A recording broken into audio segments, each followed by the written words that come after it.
Hello everyone, it's Smitty from Boron Extrication. This video is entitled Outside the Box Tips and Techniques. And what this is a video that'll highlight a lot of different ways to do different techniques. And also provide some tips that will help everyone understand different ways to do different things. So what we're going to cover in this video, we're going to cover outside of the box stuff, outside of the box thinking, tips, techniques, all that good stuff. We're going to talk about adding tips and techniques to our mental toolbox. We're going to identify why we need to have a plan B and a plan C, just in case our plan A goes awry. We're going to talk about using RAMs. RAMs have largely become a lost art.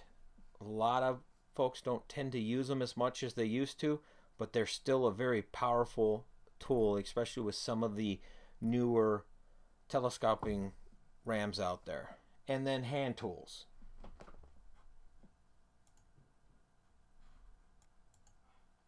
So extrication.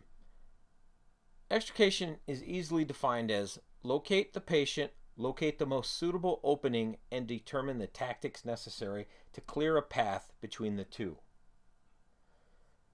If you think about it, we just want to get the person out of the car. So if we have to remove part of the vehicle to get the egress to get the patient out, we're going to do that by getting the biggest opening we can to get the patient out with as little movement as possible and get the least amount of stress to the patient as possible while we're moving them. So think about your mental toolbox. I like to think I'm always adding to mine, but it plays a pivotal role. Firefighters tend, when they are in a stressful situation, say things are going bad, they revert back to their training. They revert back to a comfort level. They revert back to something they know, and a lot of times that's their training. So if they've drilled and practiced one way to do everything, when a stressful situation hits, that's what they're going to revert back to. But if that option isn't working, then they may not be able to quickly formulate a plan B. And that's why having that plan B is so key. We want our mental toolbox to be filled. And we want to always, always be adding to it. So there's no question. So we covered why we need to keep adding it. It's because we revert back to our toolbox when we're in a stressful situation. We may not continue with the plan we were going with. If something changes our stress level, we'll revert back to what we're comfortable with and what we know. Now, when we're responding, say you're going on a 2-car MVA, a car on its side, we know if there's a patient in that car that's on its side, we're going to need stabilization. So in your mind, you should already be planning, okay, this is how I plan to stabilize the vehicle. That could change once you get on scene and determine what needs to be done or where the vehicles are actually located. But start painting that mental picture as you're responding. You also need to have a plan B and a plan C. If your plan A is to pop the door, cut the hinges, get in, use the spreaders to do your dash lift, perfect, that's fine. But what happens if your spreaders break? You break the tips on your spreaders, or something happens and they don't work. That's when you need the plan B. But you need that plan B to be in there, because when a tool breaks or a technique fails, now you've increased your stress and you're going to revert back to what you're comfortable with. And if you're comfortable with only that technique that was your plan A, you're going to have difficulty getting a plan B successfully implemented. And then consider extrication.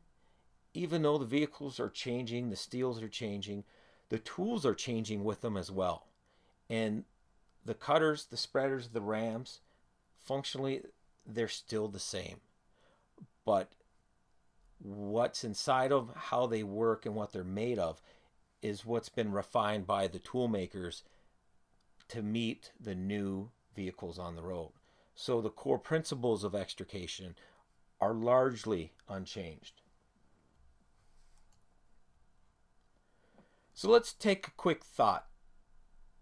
Cutter tips and techniques. Now, tool placement. Tool placement is one of the things I stress when I'm doing hands-on training. I always talk about positioning the cutters to be the most effective. And when you're cutting a B-pillar that has advanced high-strength steel in it, you're more successful when the cutter's parallel to the side doors. And that's because you're not opening the cutter blades wide open to try to grab all the B-pillar perpendicular to the car.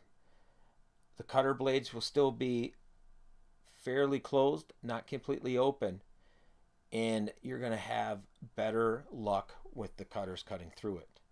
Now, with that said, if your cutters stop cutting, make sure you stay on the trigger, stay on that throttle.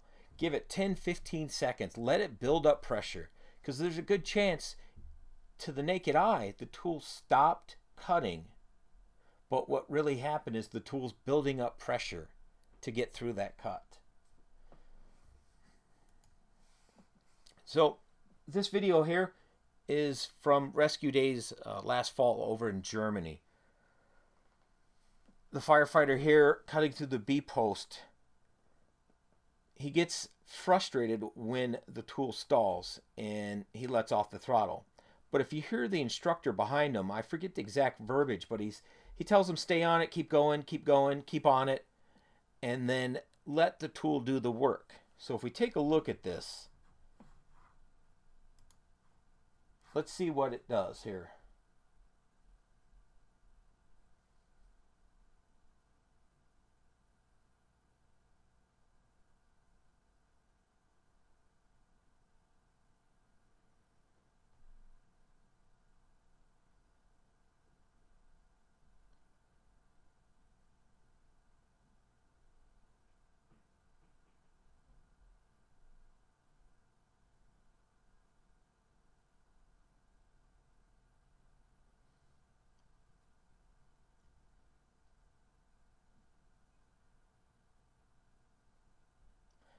So if you notice some of the pops and stuff, that's that advanced high-strength steel popping, because we don't actually cut it, we fracture it.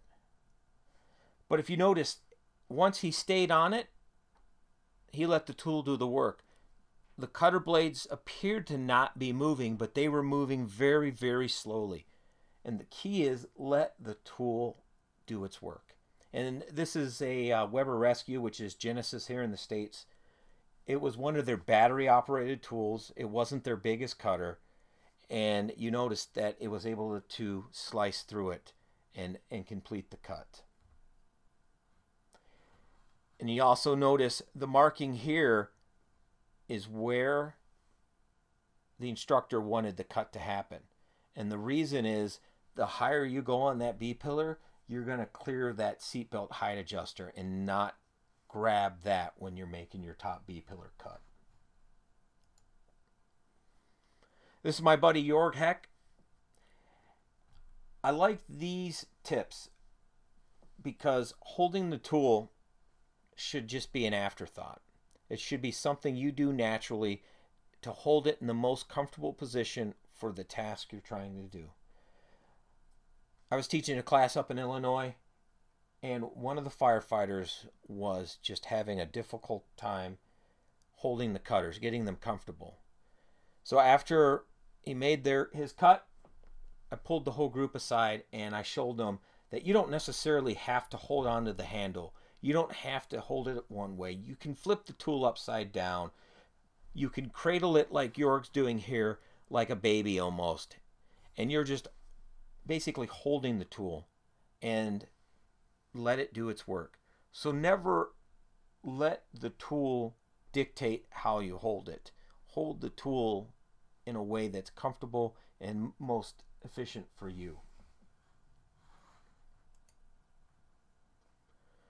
When it comes to door pops, you're going to want to start high. And the biggest reason for this is if you look here, this top of the door frame, and whenever you have the door frame that fully encompasses the window, that'll peel away real quick.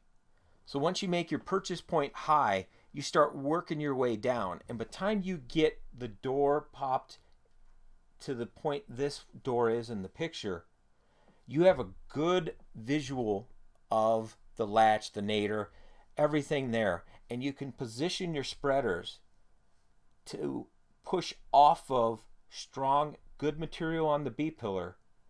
And remember, with your spreaders are opening with an arc. And when we're popping a door, we want to get the door to move down and away. We don't want the door to fight front to back motion on the vehicle. We want the door to pop open down and away. And remember, when you have your spreaders, the spreader arm that is on the weakest material is the one that is going to move. So that's why we start high, we find the good material, so then when we reposition the spreaders and we start to open them, they're going to push against the strong material on the B-pillar. The door is going to be the weaker, and it pops and moves down and away.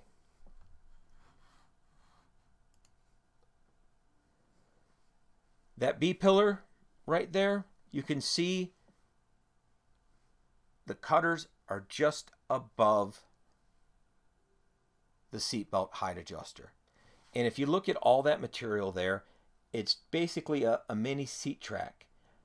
And especially at the very top, if you look here at the top on the right hand picture, there's typically a bolt that bolts and holds this adjuster on at the top.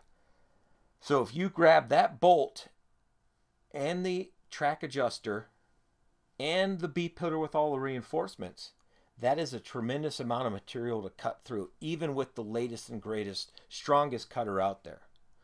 We had training going on at my department, and it was a brand new Lincoln, and one of the probies made his cut, and he grabbed just the top part of the bolt on the seatbelt height adjuster, and he stalled the cutter out. His mind was to give up. He simply opened the tool back up, repositioned it up about 1/2 inch, tried his cut again, and it sliced right through it. So, B-pillar height adjusters, make sure you steer clear of them. And when you're doing your peel the trim away, a lot of times you're not going to be able to get all the trim off of one of these B-pillars with the height adjuster. Just pull the trim away enough to verify there's no airbag or to get the exact location of the height adjuster track assembly so you can steer clear of it.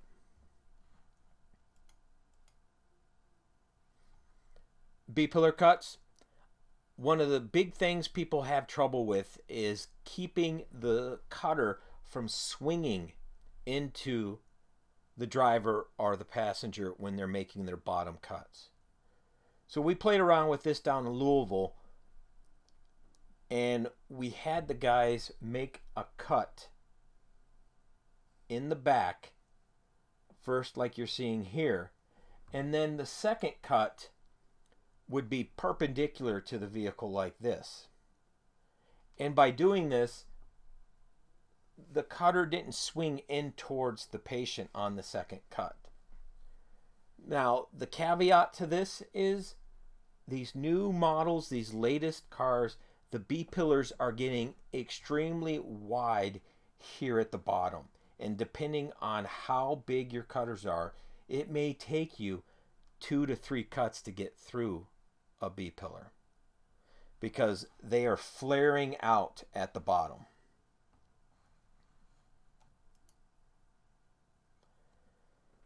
Here's a rude and crude way to stabilize a side resting car if you don't have struts, or if you're on a multi-vehicle accident and your struts are already in place. It's a crude way to make a strut. This is one thing they did over in Germany as a down and dirty way to get it done. One thing I found out when I was over in Germany is a lot of the fire departments over there are still volunteer, and they are limited budgets, just like the departments here in the States, if not a little more limited. So maybe not the best thing to do to a ladder, but if somebody's life is on the line, I would have no problem doing this. Taking a simple roof ladder, a ratchet strap, and you can quickly stabilize it. The tieback system, I taught FDIC hot classes with a gentleman, Corey Keepers from Jersey City Fire Department. And he was working on this system back then. And what it is a tieback system. So you put two struts, as seen here, on the dirty side of the car. And then you use a chain with a floating master link to tie back to an apparatus or a substantial anchor, and it pulls tension on the struts and keeps that vehicle from rolling over onto the clean side. And what this allows is allows the clean side of the vehicle to have no struts. So there's nothing to impact your techniques that you're going to use to gain access and get your patient out. Here's a different view of it. The key is the master link, and what that does is it allows the chain to find its natural center. And then you simply just use a ratchet strap to tie back to a vehicle, apparatus, or a substantial anchor.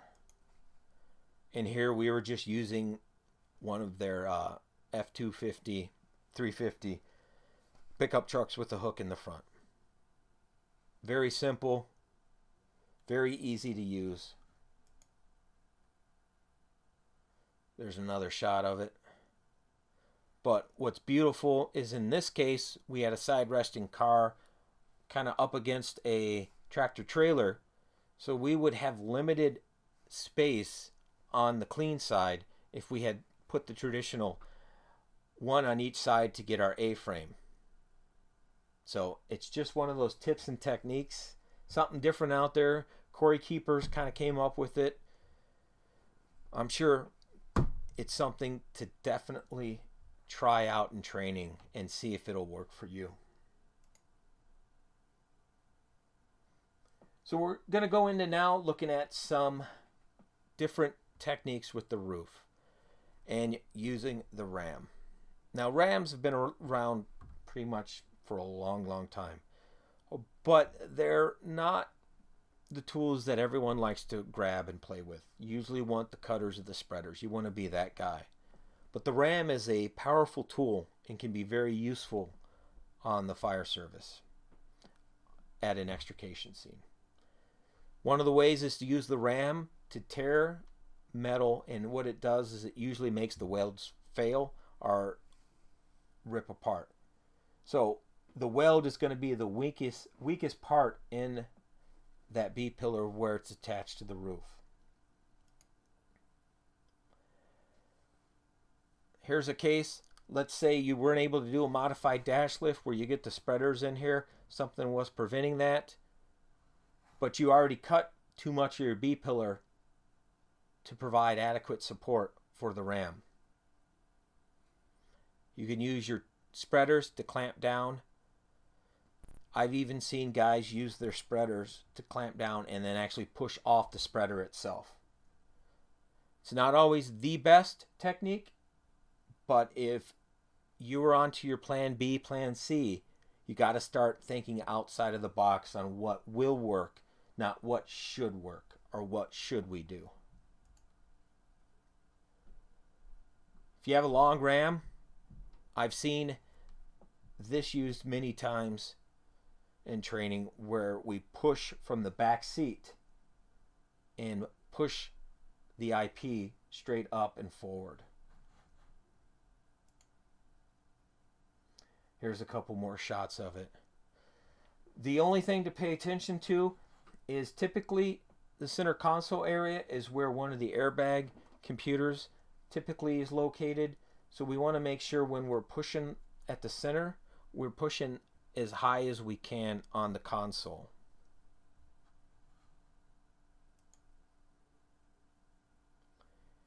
Here's a technique where you're going to put the RAM underneath the steering wheel and use the RAM to push the steering wheel up. We got a video about this one a little later in the presentation.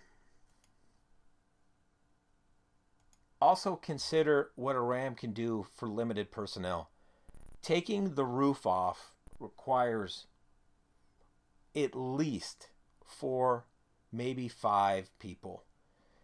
You could possibly get it done with 1 on each side, but depending on how many patients are in the vehicle, that could be a difficult thing to manage.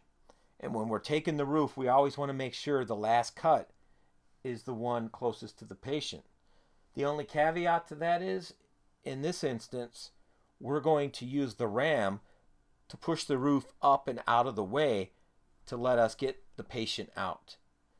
And this allows us to keep the roof still attached so we don't have to physically move it, but it creates a big enough opening that we can get our patient out.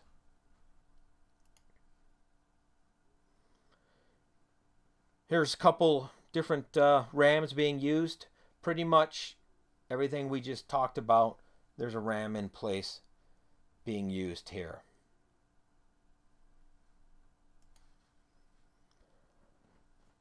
One thing to think, there's always a different way to do something.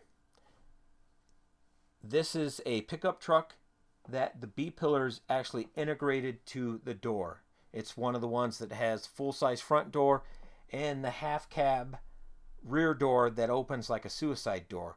So it does not have a B-pillar to push off of. So one way we can do it is to place a RAM and push off the seat mounting bracket. Now where that seat bolts to the floor, that bracket is going to be very strong. It's a great push point on the RAM. Outside of the box, but definitely will work.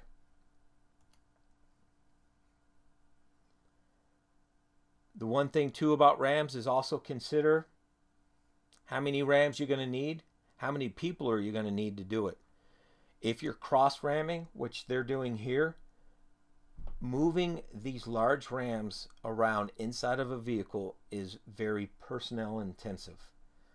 We did a station like this at FDIC at our hot class, and the students were amazed on how much it took to push and to kind of control the RAMs until we got them pushed up against material. So keep that in mind. But you can push material with RAMs. You can go from A pillar to B pillar, B pillar to B pillar, B pillar to C pillar. There's a lot of way to make a larger space, make that space creation. Because sometimes when we get on scene, we may have to create space before we can even start to take the car apart and do some of our traditional extrication techniques. Capturing the suspension. Capturing the suspension is something you can do with simply a ratchet strap, and it can make the difference between a successful operation and a failed one. Here's a picture I pulled off the interweb. It's a Hartford Volunteer Fire Company, a run they were on, a person underneath the vehicle. And if you noticed here, they used the strap to capture the suspension. And by doing that, they're actually lifting the wheel up. And you're taking that suspension out of play.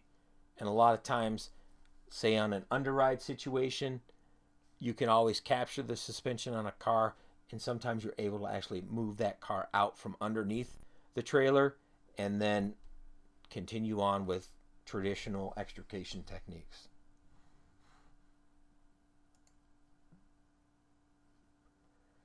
Dash panel and instrument panel movement. So let's think outside the box. No relief cuts, or what if we only want to move the steering column? So in Germany, and several instructors here in the States have called this the German dash lift. There's a lot of caveats to it. It doesn't always work. But if you look here, they were able to get the spreaders in, and you can see where they pushed off the A, right at the bottom of the A pillar there. They pushed off of the rocker. Oh, let me jump back to that one. You can see this mark right here where they pushed off.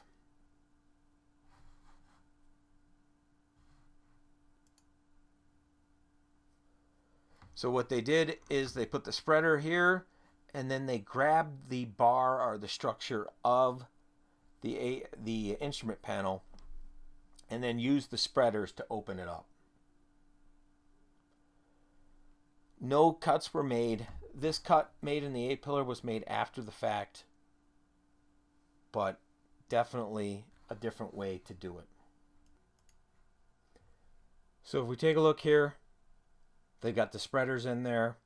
They're going to grab the structure of the dash and then use the spreaders to lift it. No relief cuts are made. It all moves within the vehicle. Definitely something outside the box. After playing with this many times, the caveat I came up with is it works best when you can find the reinforcement in the dash. Sometimes there's a fuse panel you can pop off, and if you see the tube or you see the reinforcement, and this right here would be the A-pillar coming down behind the dash.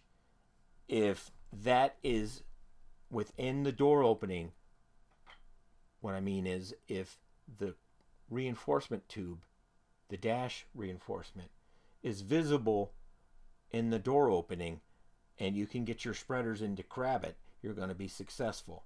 Oftentimes, you will not be able to see the reinforcement of the dash, that tube, because it'll be behind this material right here of the A-pillar coming down to meet the rocker. So it's just something to play with when you get a chance to do some training. That's the caveat I've found, that you're either successful or you're not with it, is if you can see the reinforcement. And the reinforcement we're talking about is this tube here. And if you see this tube here, it's kind of behind the door opening, so you're not going to be able to get, in this instance, use that technique. Steering wheel displacement, sometimes the best opportunity, the best technique is just to move the steering wheel out of the way.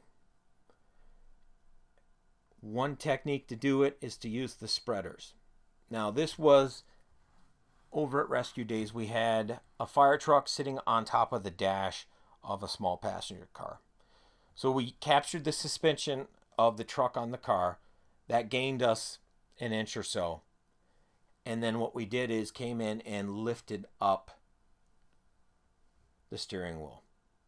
Now consider on an underride, if that steering wheel is wedged on the bottom, the underside of the trailer, you could go in and cut off part of the steering wheel that is interfering, and then you'll have a couple inches that you can move the steering wheel up to free your patient. So if we take a look at a video here,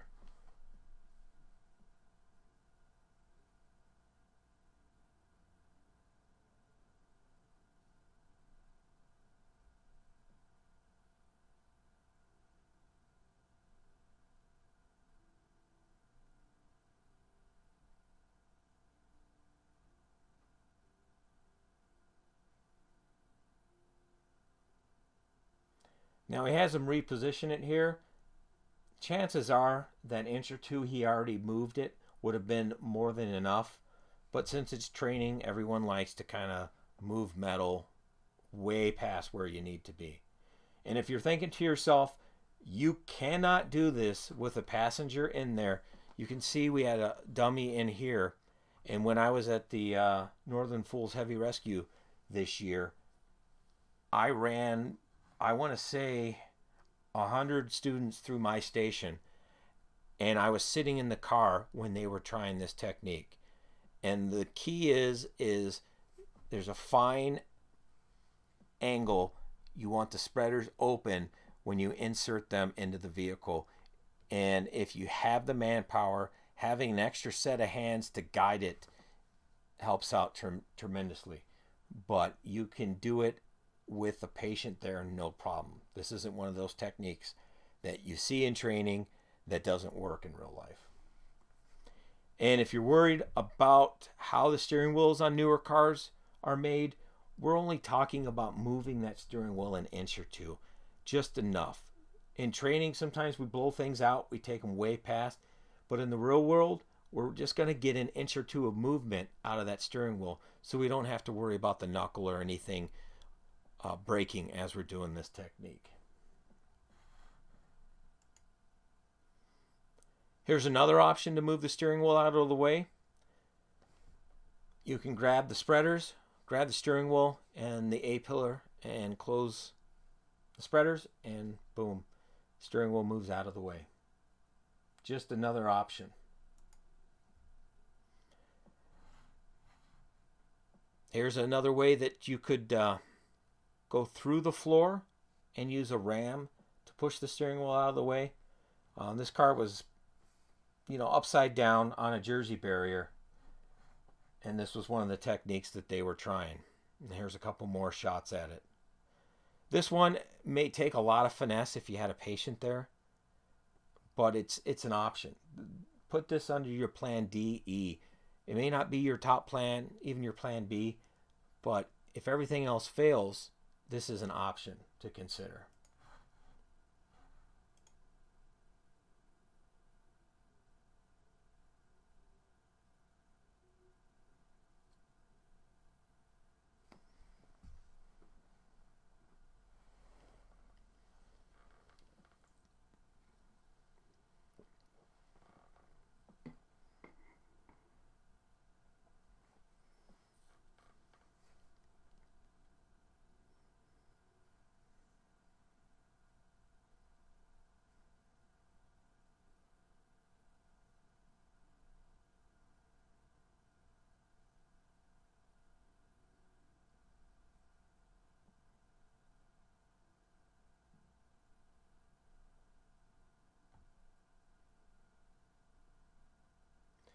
Just another option.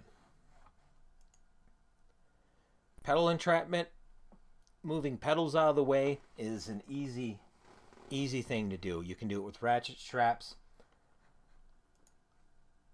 Another way is to grab seatbelt. And basically you have seatbelt in any car. In here he basically just ties a loop, uses the spreaders, and moves the pedal out of the way.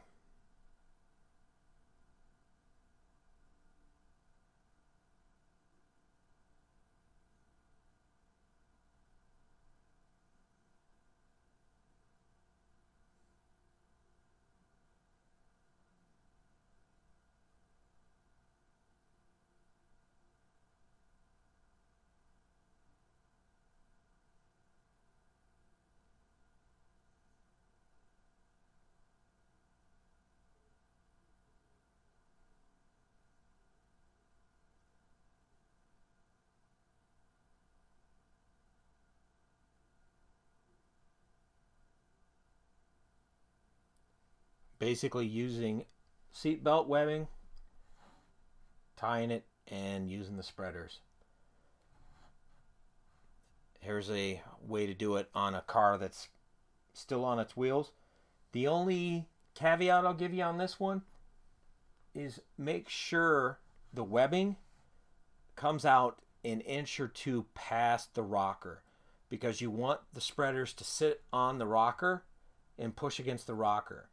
So if your webbing's too long, you may not have enough opening spread in your spreaders to move the pedal. So just another option, something to throw out there at you. Racket balls, believe it or not, a lot of times when you pop a door, you're just unsticking an impingement in the door. And that's usually done very early in a door pop. Once that's freed, now you're fighting the latch. So taking racket balls, you can put them on the inside of the door handle, the outside, and what this does is leaves the latch in an opening position. So as you're spreading and popping the door, it's not going to be a violent, and it won't take as much to get the door open because the latch will be removed from the equation. You won't be fighting it when you're trying to pop a door.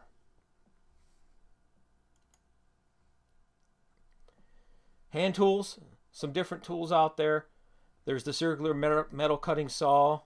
There's air chisels, the rat tool, which is this guy right up here on the hood. Rhino glass cutter. First responder high lift jack. The handheld Ward winch, and then this is a quick little rope ratchet. The rescue access tool called the rat. You can use it to pop doors. It's a hand tool that's basically a ratchet thread that burrows its way into metal. You use it to pop trunks. It's a pretty versatile tool, handheld, easy to use.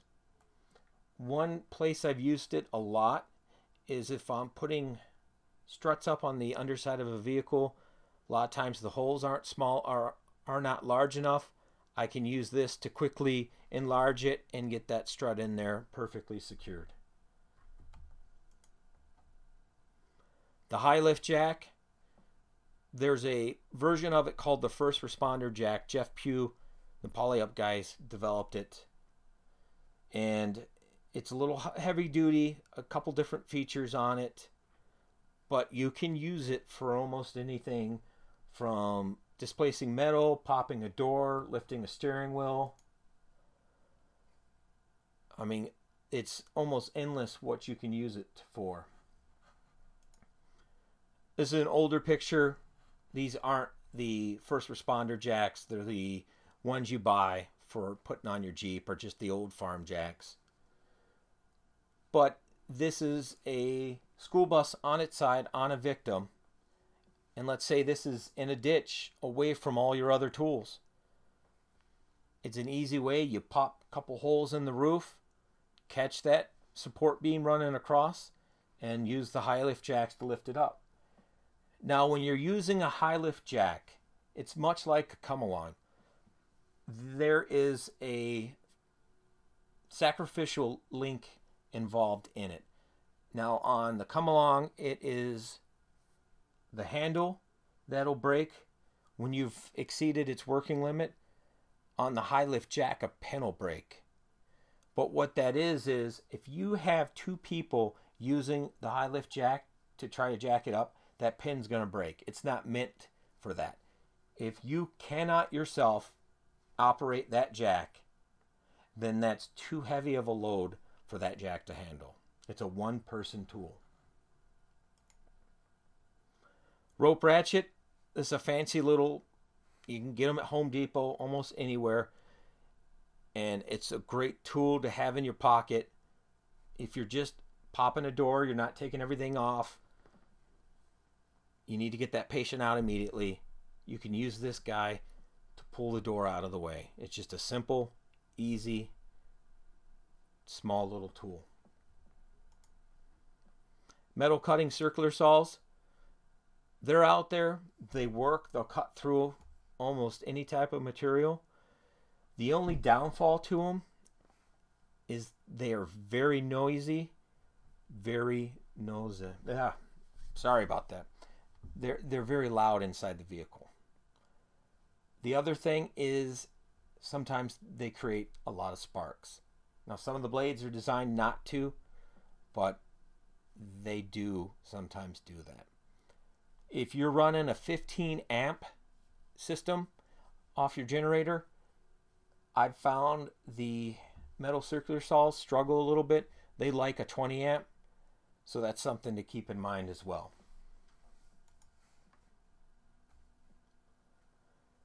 Runaway diesel, it's a great way to shut down a runaway diesel. If you remove the air, displace it, then the engine can't fire. So they use the CO extinguisher here and shut the engine down. Just spray it into the air intake.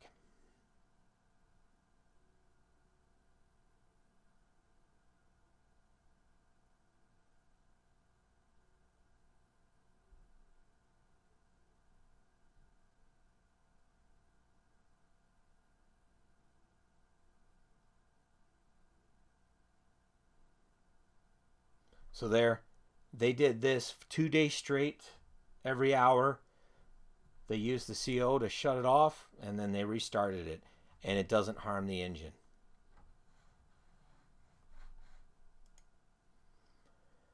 Plan A through Z, keep in mind, you may never have to use outside the box or a different plan. Everything may work perfect for you. But never underestimate developing your best plan of egress. And sometimes you may have to take a car and get it back into its original shape before you can remove the patient.